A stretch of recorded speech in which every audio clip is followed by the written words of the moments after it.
Thank you very much. Thank you, board members and committee members. My name is Nina Minton, and I'm a parent at Dixie Canyon Charter School. This is an issue that actually has to do with yard policy. You know, there's no name for this specific policy. I'll basically call it lunchtime separation. And it's part of a new yard policy that came up. And it's very personal to me because it affects not only our school and my kids, but all LAUSD schools, and ultimately all the kids. I want my kids and all the kids to love school and love going to school. And sometimes it's the small things that count, you know? I'm 5 foot tall, so I know about small. So I need you guys to think back for a moment when you were kids. For some people, it may be way, way back. But when you were kids, okay, did you have a chance to sit with your friends at recess and at lunch? I did, and I loved it.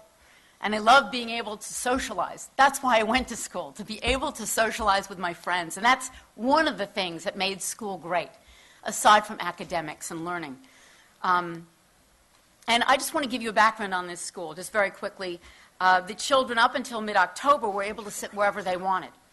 Previously, the kids were separated by those who ate in the cafeteria and those who brought their food from home.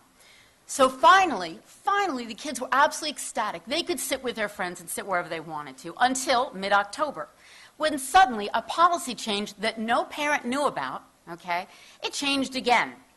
And now the kids have to sit with their class for both recess and lunch, or nutrition and lunch. And the kids, they didn't even know why this was occurring. All of a sudden, it's a punishment. And they were asking me, what did we do wrong? What happened? And I spoke to all the kids. I said, what's going on? There were even petitions that the kids were actually creating themselves because they were so upset. But again, parents had no idea about this. So I spoke to the principal, I spoke to the instructional coach, and I spoke to the plant manager about why. Why is yet again this yard becoming so incredibly restrictive? There's no touching on the yard, no running on the yard. There's a yard rotation. It's like just boom, boom, boom.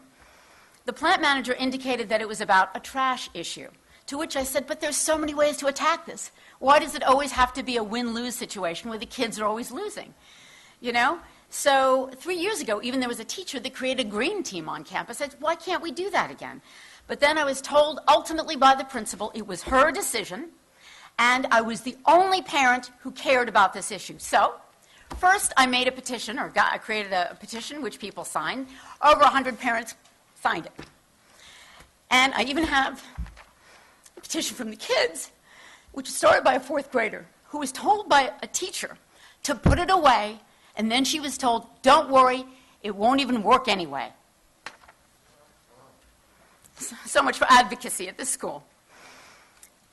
So after I did the petition of over 100 parents signed, and still more want to actually be on the petition, so I asked the PTA board to speak to the principal on the parents' behalf. The principal then told them, the PTA board, to stay out of it.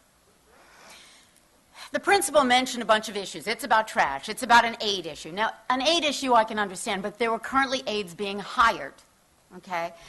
Then she said it's about inclusion, which forced inclusion. I hate to cut you off. Yes. I've got to. Right. Did you say Wait, at the beginning? it's a charter school. Mr. Perkins? It is an affiliated charter. Affiliated charter. Yeah. Mr. Perkins?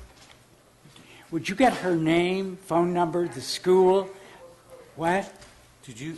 It happens at a number of schools, and that's what I was going to tell you. Did you? It happens at a number of schools, and a lot of these are larger schools, and they're doing it, I understand, because they have such a large, this is a smaller community school. I understand. Wait. Did you say at the beginning?